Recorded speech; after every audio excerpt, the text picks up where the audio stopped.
Maybe we could go ahead and start. If you're this late, there's no place for you to sit anyway. So. I'll be standing. So. It's my pleasure to introduce Catharine Mohr. So Catharine is the Director of Medical Research at Intuitive Surgical. She's also a consulting assistant professor of the Department of Surgery at the Stanford School of Medicine. She, besides her medical credentials, actually I didn't say there, where did you get your MD? Stanford. At Stanford. She got her BS and MS in mechanical engineering at MIT. So she's straddles that boundary, which is probably a good thing for Intuitive Surgical. And she has another life, so to speak, an interest in alternative energy. And at one point was working with Paul McCready at AeroVironment. You know, if you don't think Intuitive Surgical is interesting enough, I guess you could beg her about that. If you don't think Intuitive Surgical is interesting enough, you know, it is. They seem to have $2.7 billion in cash and random things lying around. This is what it says on the internet. Does it say that? And we have a few extra decommissioned robots lying around too, but we're sending one to Howie soon. So, yeah, if you have a... something fixed, let us know. Yeah, I'll talk to you later. And also over $2 billion a year, I guess, in revenues. I hear people like saying things like it's the biggest robotics company of any. I think that's surely right, isn't it? Well, so it depends on how you measure big. In terms of numbers of robots shipped, each Da Vinci robot, if you're familiar with it, has several manipulators on it. And so if you count each one of those as an independently controlled robot, then we ship the largest number of telerobots. But when you look at things like Roombas, you know. How many billions of dollars does iRobot have lying? Well, so it's numbers of them. It's numbers of them. You know, you can have a whole bunch of Roombas scurrying around for every, you know, Da Vinci that's out there. How many motors are there in a Roomba? In a Roomba? I don't know. Anyway, please join me in welcoming Catharine Mohr. Thank you. So it's quite a daunting prospect to come and talk about the future of surgical robots to a place that is essentially inventing the future of robots. But I'm going to come both from a technical and a clinical point of view. And also, a lot of what I want to be talking about is the history of technology. If you look at the way we got to where we are right now, it may give us a few more insights into how potentially disruptive technologies are going to affect how we do surgery and how we build robots for surgery in the future. So, am I speaking loudly enough for the folks in the back? Okay. I've been talking all day, and I will continue talking all night probably, so I'll have no voice at the end of the day. Telerobotics. Da Vinci is a telerobot. You've got a master and you've got a slave that is duplicating the motions of the surgeon inside the body.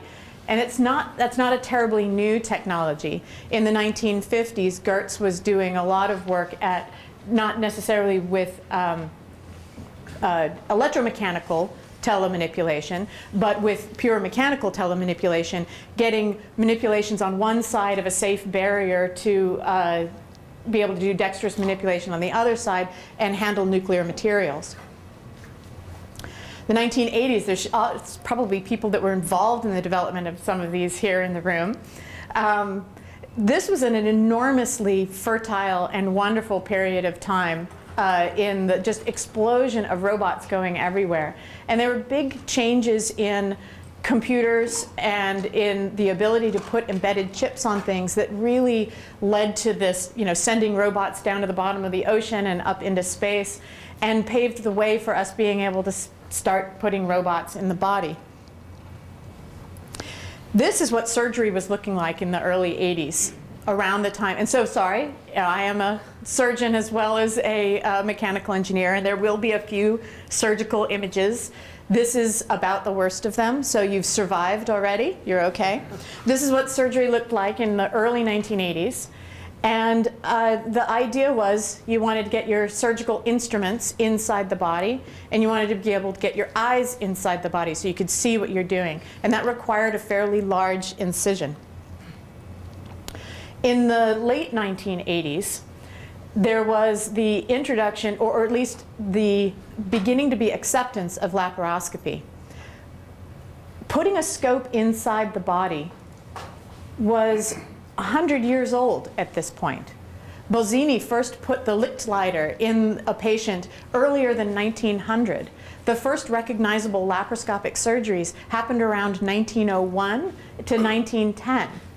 So this is not, you know, in scientific revolution words, you know, that happened back in the 1900s.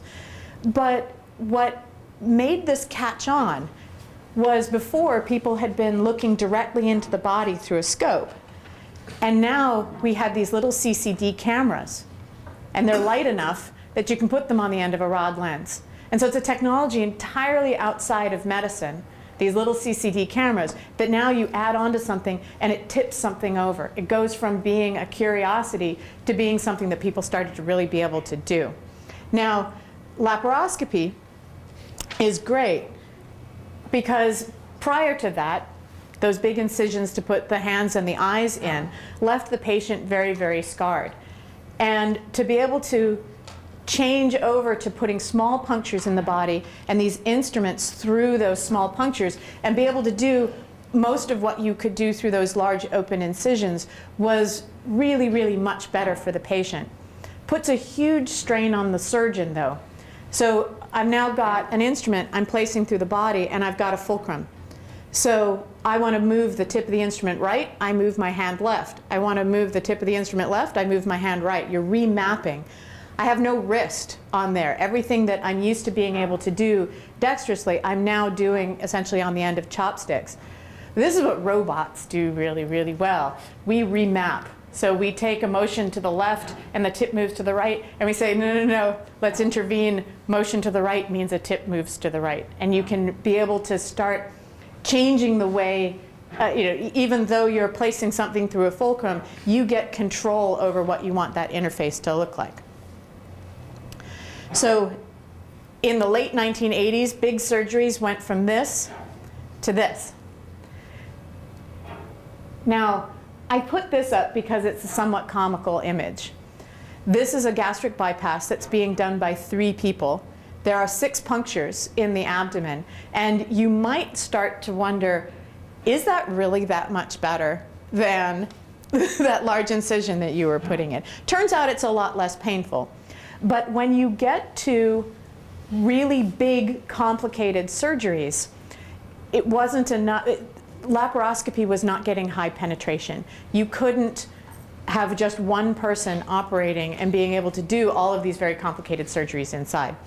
And so you ended up having to have these Vulcan mind melds between 3 people who are having to operate all of these things at the same time and being able to do this. And so this is where the Da Vinci comes in, near and dear to my heart. So this is the business end of the Da Vinci. And this is what is the wrist. This is really what all the rest of the robot is attached to and there to make happen. And so when it's a telemanipulator, when you're sitting at the console and you make a motion with your hand and you're looking through the scope, you see the instruments making exactly the same motion as your hands. So when you're working inside the heart, that just flashed by, those motions, those stitches that you're making are exactly the same motion that you're making, that the surgeon is making with their hand. And so a motion to the right is a motion to the right on the instrument. This opened up, the Da Vinci came out in 2001. Well, the first ones were in clinical use in 1999. The company was founded in 1996. 2001 sees really the first FDA approvals. And now, in where we're 2013, 85% of the prostatectomies done in the United States are done with a Da Vinci. About half of the hysterectomies that are performed in the United States are performed with a Da Vinci. And so we've seen huge acceptance of this in some of the more complicated surgeries that are getting done, because it lets you just put a few punctures in there, and then as a surgeon, operate the way you're used to operating.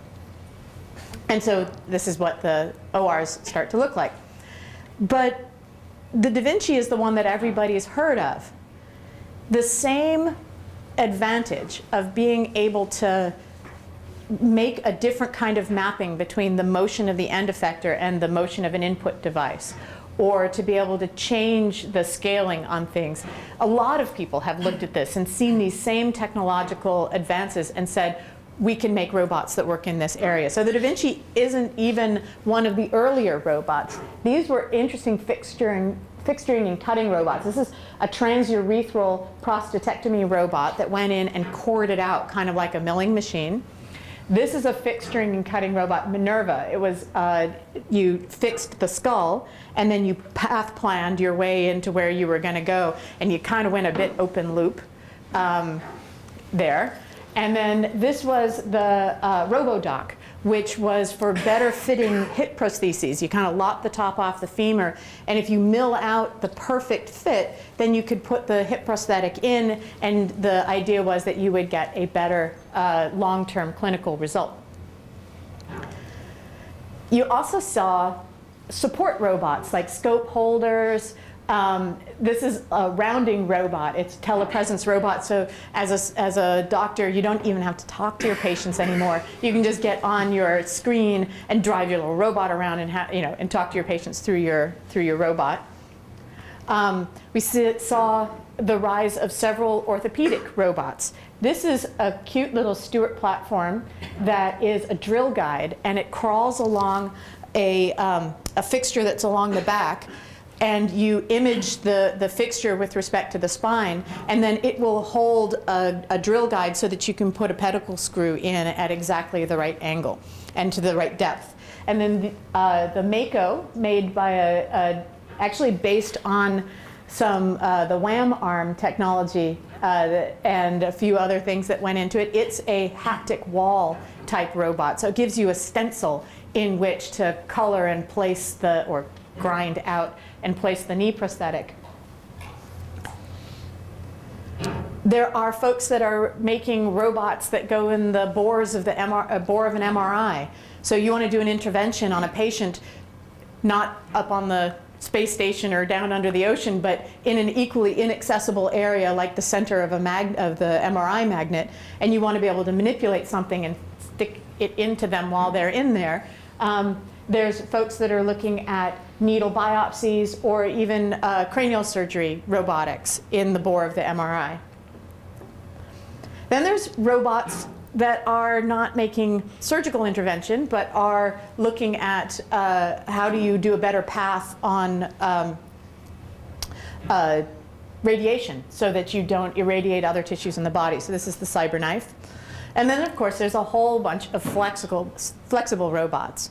And you see things from catheter robots to things like med robotics. And this is the Olympus Endo Samurai, which is like apparently the only way you're allowed to say that if you've heard them talk about it at all. And the NeoGuide colonoscope. So, and of course, near and dear to my heart, big telerobotic systems. So this is a little out of date. It's a bit of an eye chart also, but this is really more just to give you an idea of how much activity is out there. This doesn't even look at what's going on in universities all over the place, but these are people that are thinking of making a go of it in some realm of surgical or medical robotics. And I have not changed cardio robotics over to med robotics yet, so that's why I'm a little out of date. It's an eye chart anyway. So people might say that robotics has been a really disruptive technology in surgery, and there's all these sort of great things. This isn't a disruptive technology. This is really just this. So we're doing exactly the same surgeries. Now granted, we're giving the patients better outcomes because we're doing small punctures instead of big open punctures. But we're doing exactly the same surgery that we've been doing for decades.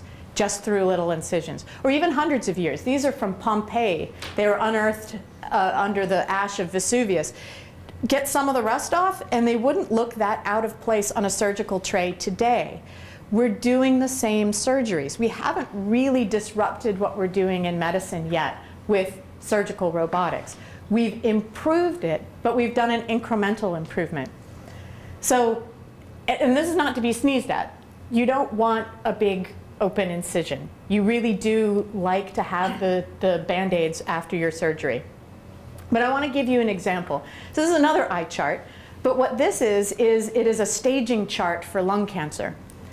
And ideally, you want to be found down in stage 1A when your tumors are 2 centimeters to 3 centimeters, and you don't want to be, and with nothing in your lymph nodes.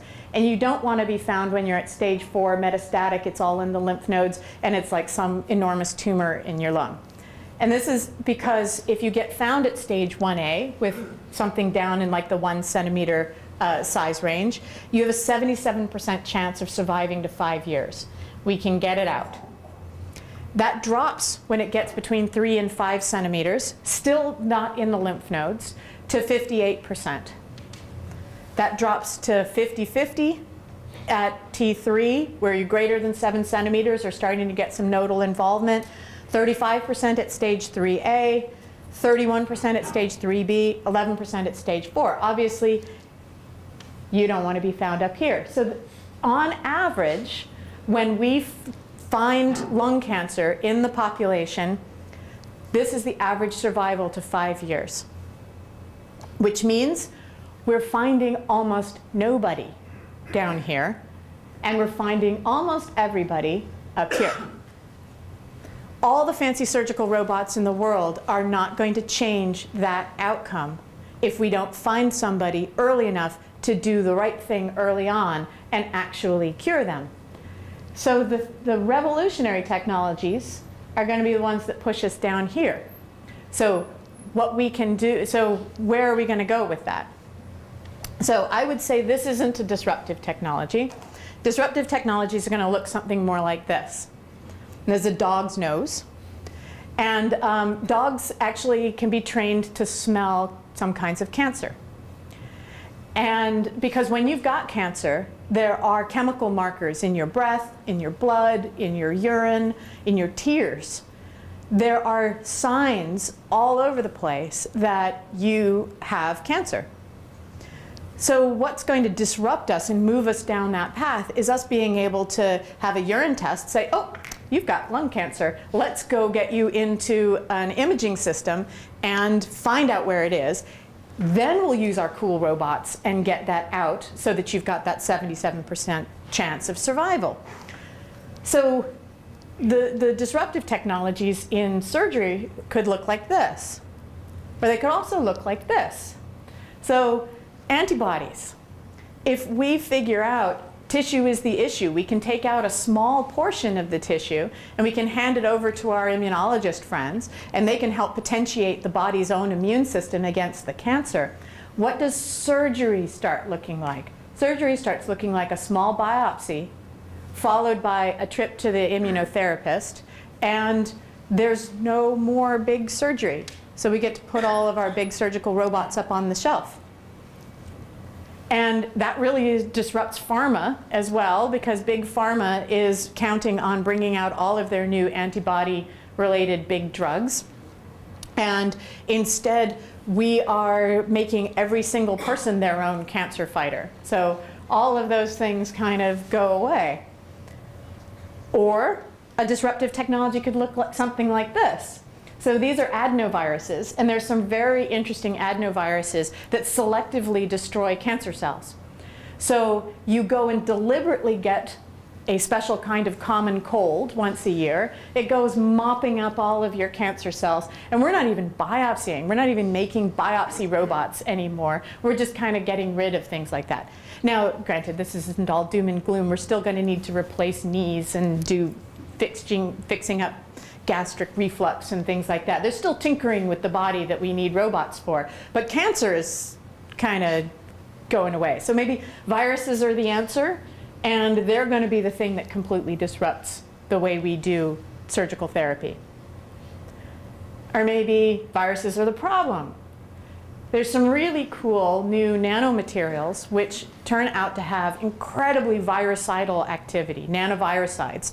And there's a group up in Connecticut that is doing some really interesting work on wiping out whole classes of viruses. And so what if we get to the point where, you know, Ebola and HIV and all of these are gone, and you've been regularly taking your nanovirusides, and we get this entire generation that gets to 60 and 70 years old, and suddenly they've got no sign of cancer because that viral step that we're starting to find out shows up in almost every form of cancer has been wiped out by all of these nanovirusides that we've been taking. So when we're looking at where are these sort of blindsiding disruptors going to come from, and how do we plan for this future where we don't know kind of even what the form of the problem is going to take? Is it we need a new biopsy, or we need to be able to continue to do kinds of salvage surgery, or we are only doing repair of joints because that's the only thing that's left after we have all of these new other therapies? We start looking at where do we want to do research? What do we want to be looking at? And I would say the big advantages of robotics are that we can mess with scale. We can start to make comfortable motions of human hands work on the nanoscale. This is a blastocyst having a little hole drilled in it with a little femtosecond laser. So if you can operate on this cellular level and you can identify, oh, that's a good cell, that's a bad cell, that's a good cell, that's a bad cell, you can just get rid of the bad cells and you can start unwinding tumors from around nerve bundles and things like that. And so robotics has the ability to just take us completely outside of our scale. I see robotics also as sort of interesting vision and navigation platforms. We interpose a camera between the tissue and our eyes, which means we get to short circuit all of the limitations of our eyes. We're incredibly good at picking like a face out of a crowd, or being able to not stumble over something in our peripheral vision because we're able to process that at the same time. But in the meantime, we have all kinds of filtering and we're rejecting all sorts of things. We're sensitive to color, but not to spectrum. We kind of can't tell the difference between yellow that's a pure wavelength yellow and yellow that's made up of red and green. And we also are limited to the visible spectrum. And there's all sorts of information that's outside of that visible spectrum. And so when I think about robotics, I think about this interposition of like this digital step between the thing that we want to act on and the thing that we are using to act on it, or the thing that we want to observe and the thing we are using to observe it. And we start to be able to really change the way we interact with that tissue. So we've got some fluorescence imaging where we can tag a cancer with a fluorescent molecule, and the glowing bits are cancer and the non-glowing bits are not cancer. And so it becomes very easy to start taking them out, maybe taking them out in a more automated way with your femtosecond laser. I also see all sorts of areas of knowledge in terms of cellular communication and the structures and what types of proteins do cells start to express when they start to go bad, that allows us to now really integrate a lot more information about the biological system that we're intending to interact with, and maybe use these things as chemoattractants and sort of migrate towards the bad areas. Or we start to be able to understand that we can interfere with some of the pathways because we better understand it. So there will be huge amounts of knowledge that's coming in from our colleagues all around in the biological sciences that are going to give us new areas and new targets and new things to start looking at the same time that they're making it that we can't do any more surgery for cancer. So this is my looking into the future hat, because at my vantage point, I have to be able to look into all of these potentially different futures and figure out how would I react to all of these potential disruptions. I'm sure the thing that's actually going to disrupt surgery, I am not even aware of yet. And I haven't yet even planned how I might respond if surgery changed in that way. But it's always interesting to be looking outside of my own field because it's generally the big disruptors that come from there. And so I'm going to give you one of my favorite examples. Does anyone know what this is? The transistor? Yes? I love a geek crowd. It is the first transistor out of Bell Labs, so 1947. And they're trying to make an amplifier. And can you imagine trying to imagine the effect that this was going to have on society when you're the one standing there with this kind of soldered together? What it's going to do and what it's going to change. So 1947, this is what a radio looks like, vacuum tube. This is the best new come online code cracking computer that came out in Oxford in 1947.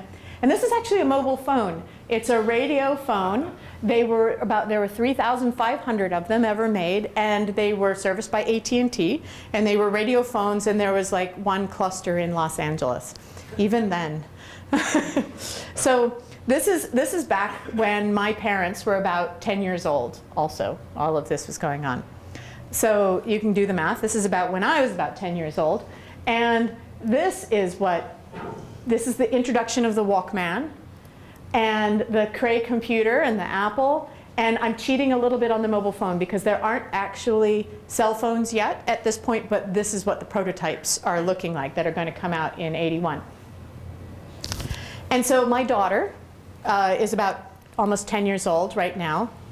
And this is what a computer and a radio and a mobile phone and, well, it sometimes acts a bit like a phone, and a GPS, and I can geocache with it, and I can do all kinds of stuff with this. And so you might think, wow, this is a really disruptive technology. It's really revolutionary. But quite honestly, it's not that good a computer. It's not that good a phone. It's kind of an okay music player. Was it really disruptive in any of those areas? It wasn't. It's kind of evolutionary. They go back to 1947. So what is disruptive about this technology? Well, one thing is that it's connected. And I can take a picture of you and text it off to my husband, and he could see a picture of you guys, and we would be connected in that way. And the other thing that's really disruptive about it is this, because I can put it in my pocket. And so those two things mean that this device has permeated education. It has permeated the way we do medicine. It has changed the way we search for information. It has disrupted so many things outside the areas that ostensibly it is the evolution of. So it didn't disrupt anything in the fields that we're designing and converging, but bringing them all together and making them portable and connecting them to everything else has meant that this kind of technology has changed the way we do almost everything else. And so the disruptions generally, when you think about it that way, you're thinking, oh, we're making robots, and robots are going to disrupt the world. Well, we're making robots, and robots will be able to adapt to a world that will get disrupted by other things. And it will allow us to continue to do relevant therapies and things like that in these other future worlds. So I would invite you all to put your crazy eyes on with me and start looking around at a lot of the other technologies that are outside your fields, that are poised to completely disrupt your field, and then start making some things that'll go play in their sandbox as well. And so with that, I will throw it open to questions and discussion, because that's what I was hoping to come to CMU to do.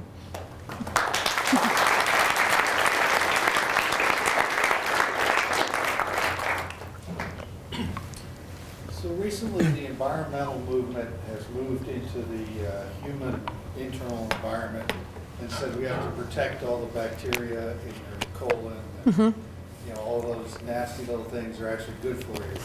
And that messing around with it and killing off stuff is actually bad for you. Mm-hmm. Are we going to go through a situation where we, say, mow down the natural ecosystem and then discover people are worse off with our little lasers and cancer-killing stuff? Oh, the unintended consequences of all of these technologies. You know, you could fill medical thrillers with them. You can, I mean, you can imagine whenever we tinker with an incomplete understanding of something, we have all sorts of unintended consequences. So the nanovirusides, they're not planning to cure cancer with nanovirusides. It was me observing that there's this group off making nanovirusides, and I started thinking about, well, what other things might that affect? And that's why I pulled that into the talk on cancer. Something like that has the potential of killing every human on the planet. Yes. I just didn't realize that viruses were actually necessary for some function. Exactly. And so you find them out only when you've really perturbed the system. So I don't know, our ability to do things has long outstripped our wisdom on whether to do them. And we see this showing up in so many different areas. I think we just have to remain vigilant and recognize that we can't always predict the results of the things that we do, and so you just keep looking for the results and be ready to stop when you realize that what you're doing is not the right thing. But other than that, I've got no magic bullets.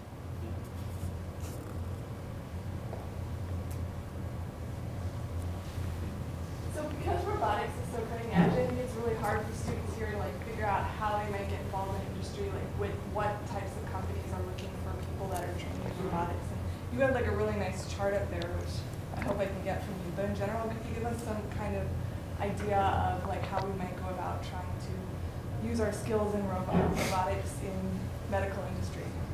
Well, so there are lots of startups, and Google is awesome for, you know, type in medical robotics or surgical robotics, and there are not a lot of large companies out there yet, but there will be. There's a lot of niches that a lot of these different robots are all looking at, niches in medicine and niches in surgery that have a lot of room to explore. And so I would expect that those companies are going to continue to grow.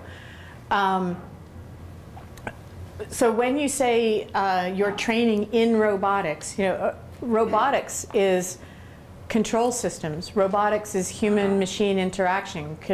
Robotics is mechanism design. Robotics is applications. You know, there's so many different aspects of how one can be a creative and working in a robotics environment.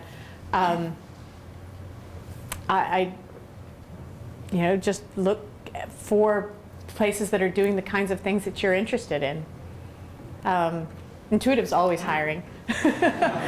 In fact, there's some job fair here next week, and there will be 2 Intuitive representatives there handing out information and collecting resumes and things like that. So, oh, they'd kill me if I had forgotten to mention that. So. You did just finish telling us that they're stuck in the past. Well, so, yes, but we're doing exactly the same thing that we've always been doing, but it's the best thing we know how to do right now. And so while we should continue to look for ways to improve surgery, there are patients that need surgery today. And I can't tell them, you know, in the future, I'll just be able to detect that before it's as bad as it is right now, and I'll just ablate it for you. But in the now, I'm going to need to give them that surgery. So there's going to be plenty of surgeries now and in the relatively near future as well. Mm-hmm. So the form factor of the Da Vinci is rather confessive with its largeness. What do you see as the next form factor besides the large crouching over the patient? So the large, it's interesting, the large crouching over the patient, people have actually looked at the Da Vinci and said, did you ever consider making it smaller? Yeah, no, we thought about that. In some ways, it survived because it's as big and ungainly as it is. So it was designed to be a cardiac machine. And it has way more setup capability and flexibility than it would ever need to be just a cardiac machine. But it didn't catch on in cardiology or cardiac surgery very rapidly for a lot of different reasons. But because it was flexible in its setup, it was able to be adapted to be a pelvic machine. And so it took aim at the heart and hit the crotch much more successfully, apparently. But because that became the application that saved the company. Had it relied on its adoption in cardiac surgery, there would be no intuitive surgical right now. It was that there was urology wasn't even on the radar, but because it was so flexible, it was able to be adapted like that. Now, we work transorally in the thorax, in the abdomen, in the pelvis. I've been doing some work where you go in transaxially and you can do breast reconstruction, you can come up and you can do neck dissections. It's not designed for doing most of those things, but it's possible to adapt it enough. So the other big barrier for the Da Vinci was there was no acceptance that surgical robots is even a good idea, let alone would help anybody. And so a hospital being able to get it and say, oh, we can use it for this surgery, and we can use it for this surgery, and we can use it for this type of surgery, then meant that they could wrap their heads around making a capital purchase like that and then being able to spread it around among specialties. So we're in a completely different world right now, where there are hospitals that have 7 and 8 robots. And for them, one robot or 2 may even be doing just one procedure only because they're doing enough of that particular procedure. Now you start to think about robots that now a hospital can conceive, they can wrap their head around. It's possible for me to keep a robot that does only one kind of procedure busy. And so now you've got niches into which one procedure or 2 procedure or one body area can come in. Now you can start mounting robots to the table. Now you can start hanging them from the ceiling if a hospital is now willing to dedicate. They didn't know if they were going to always keep the robot in this operating room or if they're going to be wheeling it in and out because it was only used occasionally. So there are hospitals with dedicated robot ORs. And now they might be willing to hang one from the ceiling or put it on a boom or be able to bring it in, again, because the hospitals can wrap their minds around a different way of using that robot. So I see lots of niches opening up, and I don't see the next robots being as multiply versatile as the Da Vinci. But it sort of had to from the time, for the reason when it was coming in. We were arguing over who was next. Oh, okay. So I think part of what makes a technology disruptive is cost.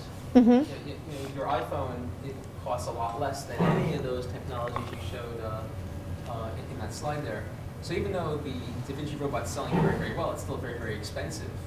So I was curious, so the 2-part question is when do you think cost will be a factor in people deciding whether or not to get the Da Vinci robot? And then the second question is, what do you think are the technological advances we can be thinking about to make the robot cheaper? Mm-hmm.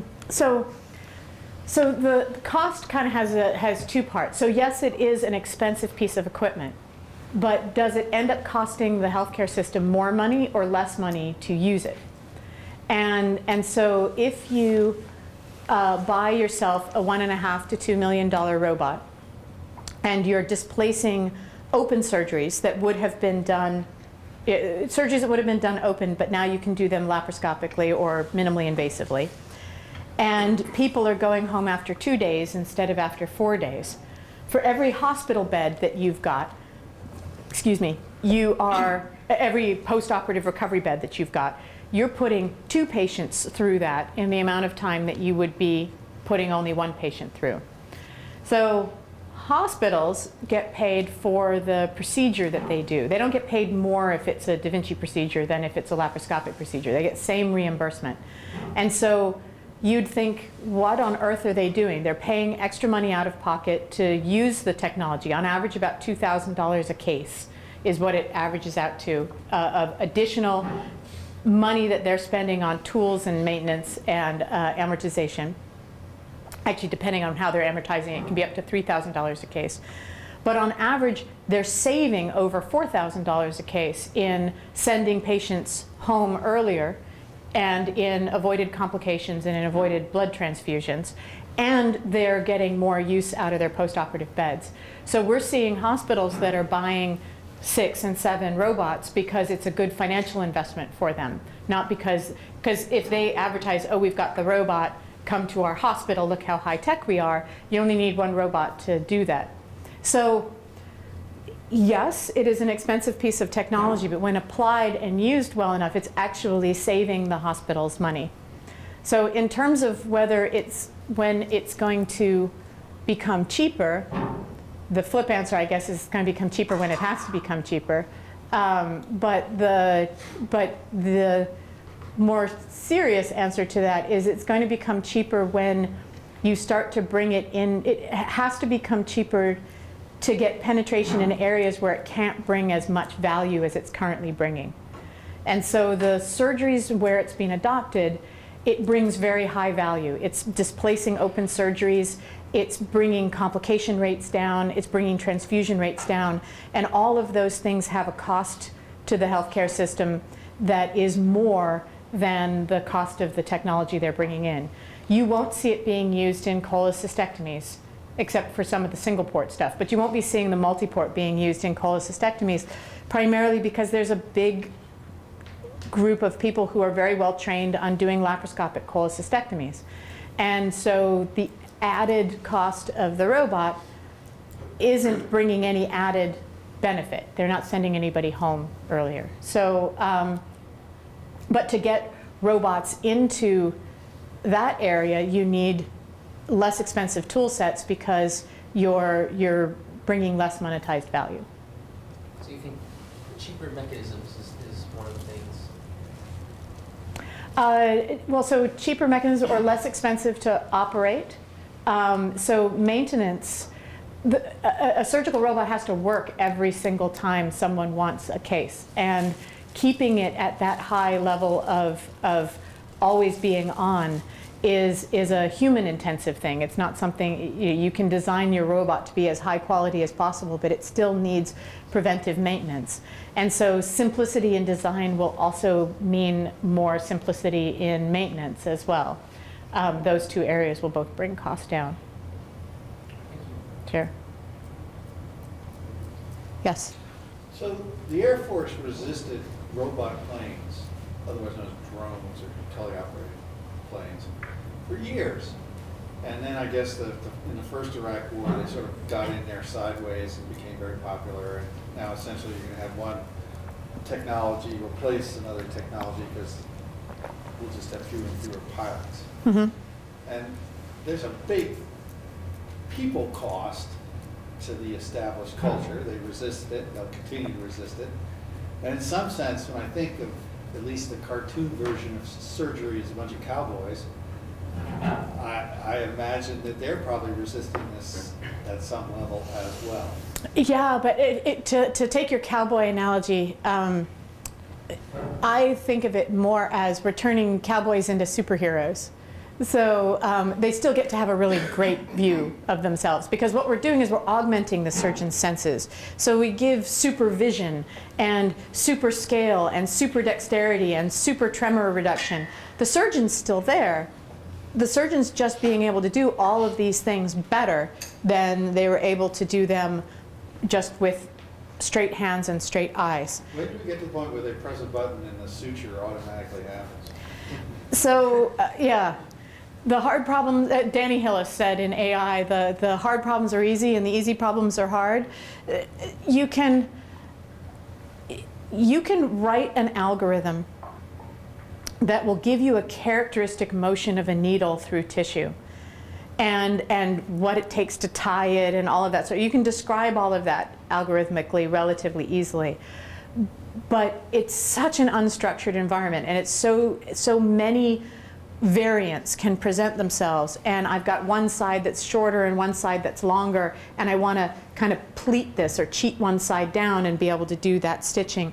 And there's so much judgment, even in the very simple act of suturing, that writing algorithms that can take into account all of the possibilities and be able to decide what is the right stitch to throw from what point to what point and how tight to tie it, ends up being punishingly computationally expensive, even for something as simple as that. Never mind all the divergent possibilities while you're doing a particular surgery. So never say never, because then that statement would show up on some, oh, weren't they silly? They couldn't predict even the most simple automated suturing. So never say never, because then you just show up on something in the future. But not for quite a while. These are really, really hard problems. Humans are great classifiers. You can teach somebody how to do something without ever actually explaining what it is that they're doing. You never have to put it into algorithmic language. You never have to write it out in a program. You teach your babies to walk, and then just try teaching a robot to walk. You know, it's a very different sort of thing. And so humans are these great classifiers. We observe all of these strange variants, and somehow we assimilate it, and somehow we manage to make decisions in the presence of incomplete information. And we just haven't got that good at automating that. Yes? So when surgery is gloves and knives and needle and thread, there's not an awful lot of difference between how it's done in the developed world and the developing world. But as our surgeons in the developed world start to become teleoperators, what happens to medicine in the rest of the world? I see it will lag, but it will never fully diverge. I like the model of the cell phone where, you know, if you forced developing nations to go through the entire infrastructure development of putting in landlines first before you put in your cell towers, then that moving apart of the technologies persists. But if when you're developing a technology that allows a leapfrog over an infrastructure, then I think you're onto something, and you have the chance to close that gap. And I see teleoperation and minimally invasive technologies as being one of those kinds of leapfrog technologies. And the reason why is, in order to do a big open surgery, you need the ability to handle wound infections, you need ICUs, you need sort of this big medical infrastructure. If you can make a tiny little incision, and you keep the body as a germ barrier, and you can go in and you can fix what it is that you want to fix, the cost of the technology as it moves along and as it becomes simpler and as it becomes a single stage, the cost of those technologies become vanishingly small compared to the cost of building the hospital to go around it. And so I see you being able to build a little rural clinic, and you need internet connectivity and you need electricity, and with that you can start doing some advanced surgeries. I had a great conversation with a surgeon in the Gujarat province in India about how important minimally invasive surgery was in developing countries. And he walked around with a suitcase with all of his instruments in glutaraldehyde, because he has nowhere to actually otherwise sterilize them. And he would set up and he would do gasless laparoscopy. And he said it's important to do minimally invasive surgery because in India, the entire family uproots from where they were. They all translate to where the city is, where the hospital is, and they stay there until the person who's getting surgery is well, and then everybody goes back. Well, I mean, that's weeks. If everybody uproots, comes in, the surgery takes a day and they go home the next day, you've no longer done an enormous economic uprooting of that particular family. And so he was passionate about this, that minimally invasive technology is actually an essential surgical tool in developing countries. So I like to think of it more as a cell phone infrastructure leap. Yes? Continue on the previous tangent. Currently, intuitive Da Vinci is basically reduced surgeon foot inside the body. I'm sorry, has reduced? Surgeon foot inside the body, right? Mm-hmm. So it's a miniature surgeon doing. Yeah, telepresence inside, yeah. But there is no awareness that can come from other sources of information that are available. There is no position awareness. There is no medical imaging mapped on it. There is no things like that. Mm-hmm. So. Not currently, yes. Not currently. So that was my question. Not Yes. currently means when? Not currently means, so we do have,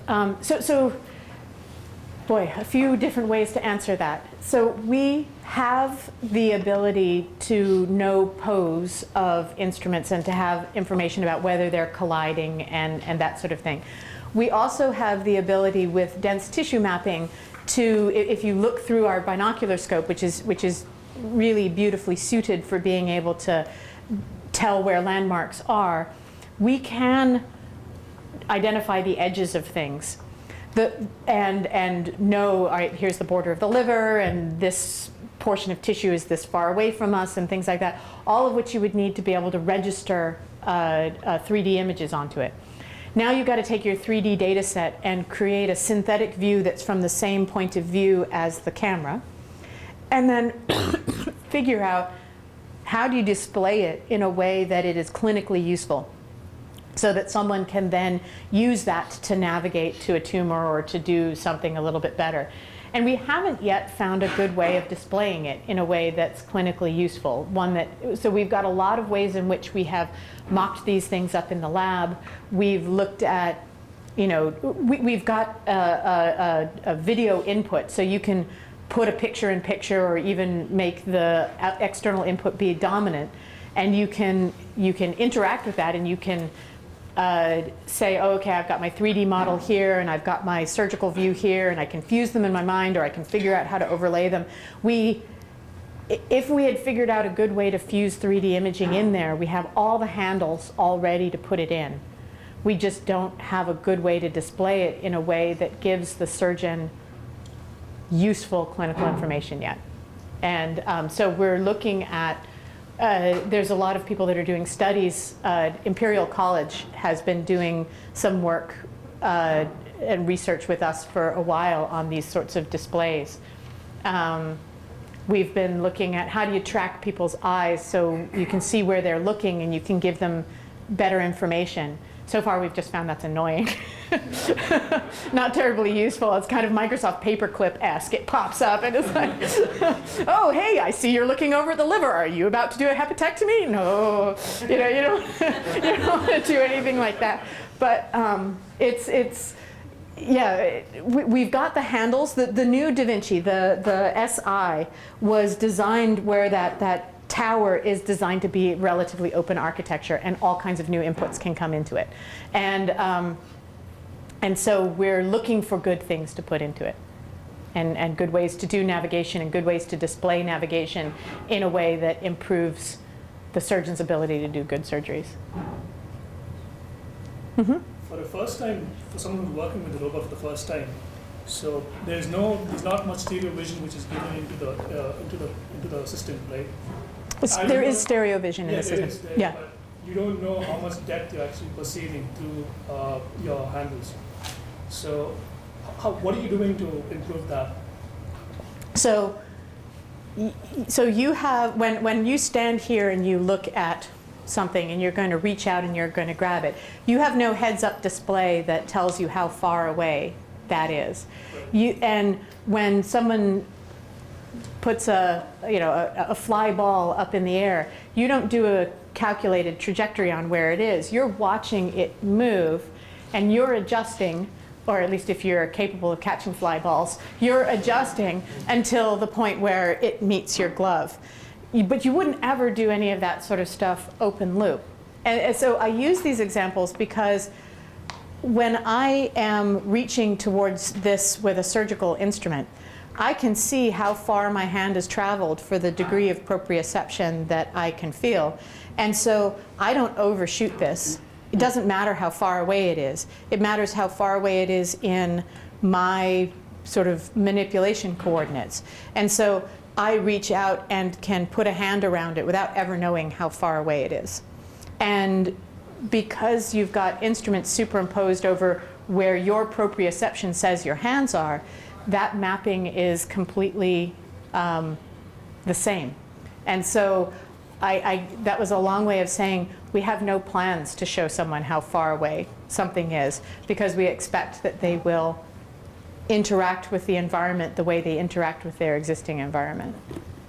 Right, so it takes practice for them to do that. So I put my 5-year-old, she's 9, almost 10 now, down at the seat, and I said, you look in here, sweetie, and you squeeze these, and the instruments become yours. And so she picked up a piece of paper and she handed it back and forth between 2 hands, and she waved the little piece of paper, and then for about a year asked me when can I go play with the robot that waves the little piece of paper. But she had no problem, handing one thing to the other. It took no practice in a 5-year-old. Was this a problem with the earlier versions, or? No. So you've sat at the console and worked with it? You might have had an out of adjustment stereo. So that will give you a horrible headache and will really throw you off. So if your camera was not aligned properly, then you were not getting the right stereo cues. But when it's properly aligned, it should be like you're interacting with the world. The cues should be all correct. What about providing more tactile sensing to replace sticking your hand in there and finding your finger and all that stuff? Yeah, so there's palpation, there's haptics, there's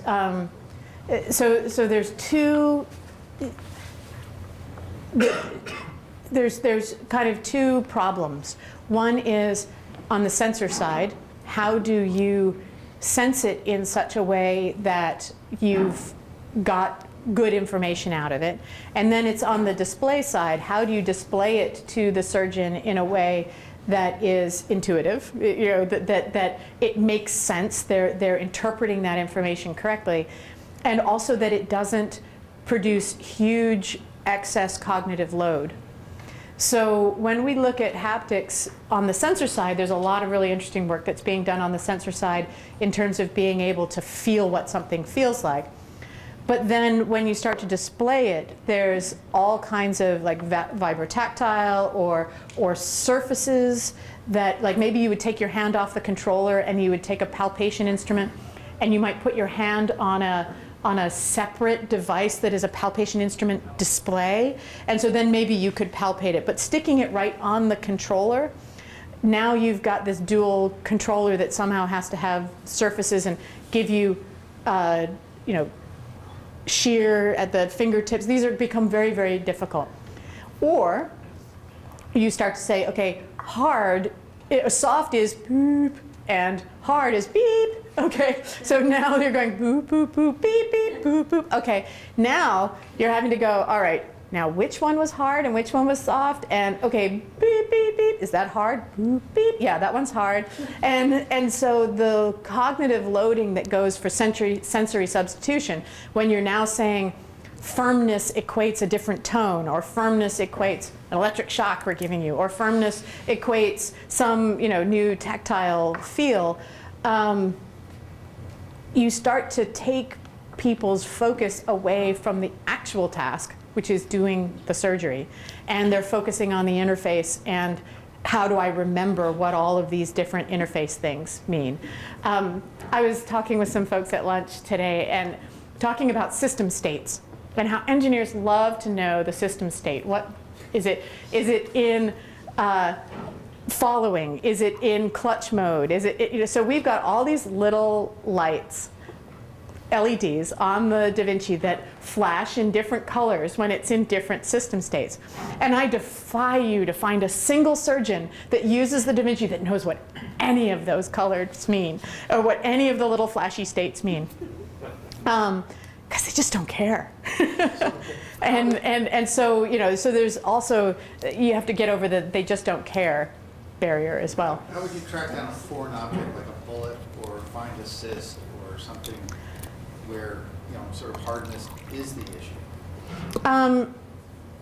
So you can use ultrasound, you can use, you know, a cyst.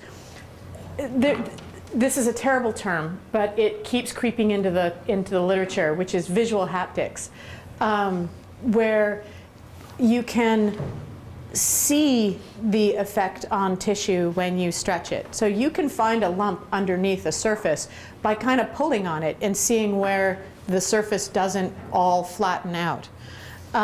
You can see, when surgeons say, I can't tell how hard I'm pulling on something, and you ask them, if you watch a resident doing surgery, can you tell when they're pulling too hard on something? And they say, well, of course I can. And I said, well, how are you telling how hard they're pulling on something? Because you're not touching those same instruments that they're touching. And they look thoughtful for a little while, and then they say, oh, I guess you can tell. But so clearing a field of view is in some sense just as bad as, you know, open whatever surgery where you make a big hole. You've got to basically move stuff out of a fairly large volume in order to see it. Mm-hmm. And, you know, there are all kinds of liquids, blood, whatever, that you also have to manage. Mm-hmm. If you could get rid of the need to see anything by just feeling it, then you wouldn't need to clear a field of view. Or if you could get rid of the need because you can take a preoperative CT scan, make a synthetic view, and show exactly where it is right underneath the surface so you can navigate to it unerringly without even needing to feel it. You've solved the same clinical problem. And so it's important that we always step back and say, what's the ultimate goal? And it's not to get the coolest technology onto the robot, but it is to do the absolute best surgical procedure that we can for the patient. And so if there's another way to solve that problem that also brings me other additional benefits, then I'm going to solve it in another way. And right now, we're focusing on visual and navigation, because we think that that one's going to be, you know, we have the problems. There's so many hard problems to solve in haptics that I think the visual navigation is more tractable. Yes? I have a related question, something I've always been curious about. You referred to Gertz's work in the early days of teleoperations. And there's something in there about when they went to bidirectional force reflecting technology, where he seems to be saying, well, the work can be done about 10 times faster because these people have force feedback. And I'd always wondered, well, how do we know that it's force feedback? It's changing the system dynamics. Mm-hmm. Maybe it's just kind of a better impedance match. Maybe there's something else going on here. Now, it seems like what you're describing as the experience with the Da Vinci would seem to be support for that. We're not... We're support for it making it better, or support for maybe it's a different system dynamic it's change? something different. Mm-hmm. You can get by without the force feedback using things like visual haptics. Mm-hmm. And what's really working is all the things that let you handle the system ergonomically, a good match to your own mechanics, that you can map the hands Mm-hmm. sort of kinematically to your own motion. These and yeah, what we found also is these really high quality 3D images that you can see. People are seeing anatomy in a way that they've never been able to see it when they're standing and it's here and their eyes are here. But they're seeing it from here and being able to see it in a completely different way. I don't know how to tease, but to sort of the root of your question, I don't know how to tease out whether any one of these things in isolation can improve, or whether it's a combination of these things that potentiate one another, and the sum is greater than the, or is greater than the individual parts. Doing the studies where we separate out and try to say, is it better with this or is it better with that, are very difficult. So we tend to be somewhat empirical. We put a new technology out, we put a bunch of people down at the console, and we do surgeon preference studies. And we don't ask them what they want, because generally they suffer from lack of vision on exactly what we could do, because you can't give them the entire world of possibilities of what we could do and ask them to pick from it. So we're going to guess what we think they would want if they could understand the entire world of possibilities of things that we would do. And then we show them several possibilities and say, which ones of these do you like better? And it's, we seldom get to the point where we can tease out, is it which one variable produced that difference or that improvement. There's one over there. Yes. I believe that for the robotic community, it's much more intuitive to use knife and like the actual surgery, I would say. How do you want to create a new surgery where it's non-invasive and who, by your experience, is it a good way to work in team with biologists, mechanical engineering, and surgeon, or do you have to create some kind of multidisciplinary engineer or researcher? How do you want to do that? I think teams with sets of very deep people who each have the ability to talk each other's language a bit are generally the most productive than trying to have individuals capable of doing all of the various things. You challenge each other, and you bring such different things and such different ways of thinking to the party that I would say you don't want a mid-sized team of generalists. You want a mid-sized team of experts who all can somehow talk to one another. So you may need a couple connector individuals who can, like, I speak medical jargon, geek speak, and English, and the three languages are not necessarily always mutually intelligible. And so being able to be one of the connectors that can help a team talk is a useful role. But I think you need teams of deep people, area experts. Yes? To go back to like the trying to see into the future and see what other... You're wondering where you can get a crazy eye hat like this? No. What do you do in order to find what those things are? I have to recognize that I am going to be wrong a lot. But what I do is I go to lots of conferences. I come to places like Carnegie Mellon and talk to people who say, I've got the coolest thing that you've got to look at. And I've thought, oh, wow, I've never thought about using gecko toe material to grab something. So you have to just get exposed to all of this stuff and recognize that there's no way to be really efficient about it. You sort of have to create serendipity by just having enough opportunities. And then also one of the things that we do is I go out and I give a talk like this every now and then, and it brings all kinds of people with interesting technologies out of the woodwork that come and find me, and then I don't have to find them. And so it's another way of just like continuing that dialogue. So, but I like to go to conferences outside my area of expertise all the time, just because it shows me things that I've not seen and had no idea were in production. Does